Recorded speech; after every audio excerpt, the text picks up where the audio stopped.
كريستيانو رونالدو اتمنى جدا. الاهلي يقترب من استعارة كريستيانو رونالدو لمدة شهر. الدون هيلعب كاس العالم للأندية وهيرجع من امريكا على نادي النصر السعودي، والاهلي عارض وسام ابو علي لاعلى سعر عشان يدبر قيمة الصفقة. هما في قصة ان وسام ابو علي عنده عروض عنده عروض عنده كذا عرض. الخطيب بيطبخ الصفقة على نار هادية، والكرة في ملعب تركي آل الشيخ عشان يحفر اسمه في قلوب الأهلوية، ومحمد فضل يفجرها غرفة عمليات داخل الأهلي لاستقطاب كريستيانو رونالدو بعقد خيالي لمدة شهر. اتمنى. وبعدين اسم نادي اهلي كبير، هتفرق جدا تاريخيا معانا جدا، هتفرق في البدايه مع اللعيبه، اضافه كبيره. بعد ما الاهلي قفل ملف صفقات الميركاتو الشتوي، طلع محمد فضل على اون سبورت وفجر مفاجاه بصفته مصدر مقرب من الاداره ومدير التعاقدات السابق للاهلي، وقال انه بيتمنى صفقه ضم كريستيانو رونالدو للاهلي في كاس العالم تتم زي ما متخطط لها، وقال ان في غرفه عمليات داخل الاهلي بقياده محمود الخطيب شغاله على قدم وساق من اجل انجاح الصفقه باي ثمن،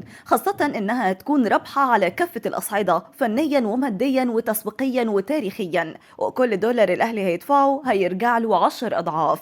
والمفاوضات حاليا رايحه جايه بين الخطيب وتركي آل الشيخ ووكيل رونالدو ورئيس النصر السعودي، والصيغه الاقرب حتى الان التعاقد مع دون على سبيل الاعاره لمده شهر واحد فقط لا غير، يبدا من 13 يونيو يعني قبل المونديال بيومين، وحتى 13 يوليو وهو اخر يوم في البطوله تحسبا لوصول الاهلي للدور النهائي. والاهلي هيستغل فتره القيد الاستثنائي اللي اقرها الاتحاد الدولي من يوم 1 ل 10 يونيو، خاصة ان موسم الدوري السعودي هيكون انتهى ورونالدو في اجازة. والمفاجأة ان رونالدو وافق مبدئيا على الفكرة كنوع من التحدي، خاصة ان اول ماتش للاهلي هيكون قصاد ليونيل ميسي نجم انتر ميامي الامريكي، وده هيكون بمثابة كلاسيكو جديد وهيرجع الاذهان للمقارنة التاريخية بين النجمين. لكن وكيل رونالدو اشترط حصول موكله على 50% من اجمالي مكافآت المشاركة والتأهل اللي هيحصل عليه الاهلي من الاتحاد الدولي، والنادي الاهلي مش ممانع لان اداره التسويق هتجيب عقود رعاه وهتبيع تيشيرتات على حس الصفقه بما يقدر ب 100 مليون دولار على اقل تقدير. والملف حاليا على مكتب المستشار تركي آل الشيخ وزير الترفيه